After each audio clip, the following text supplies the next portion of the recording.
Retour pour enfin récupérer et se prélasser, les curistes profitent des nouveaux équipements.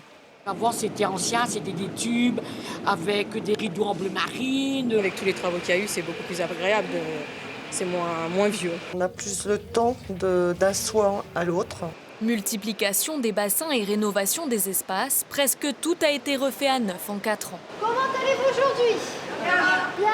Objectif, maximiser les chances d'attirer la clientèle après des années impactées par la Covid. L'ancienne rotonde comporte aujourd'hui 2 bassins supplémentaires. Ces travaux, justement, ça nous a permis d'accueillir beaucoup plus de monde. En moyenne, on a plus d'une quarantaine de curistes que nous pouvons accueillir par demi-heure en supplément.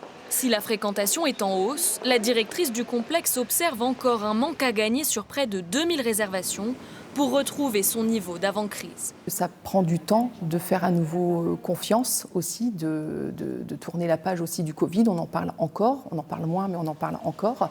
Donc là, progressivement, on commence à revenir sur les chiffres d'avant-Covid. On espère revenir d'ici 2 ans, 3 ans maximum sur nos chiffres de 2019, donc sur 10 000 curistes. Ici, 80% des adeptes du thermalisme viennent de la région ou du bassin parisien. Attirer une clientèle extra-régionale reste complexe, d'autant que le centre ne dispose pas d'hébergement sur place. Ce qu'on voudrait, c'est justement augmenter cette capacité de logement pour pouvoir accueillir des gens qui viennent de plus loin et élargir un petit peu notre clientèle. Les stations tentent par tous les moyens de renouveler leurs offres et la démarche semble porter ses fruits. Selon le Conseil national des établissements thermaux, la fréquentation des cures a augmenté de près de 6% en 2023.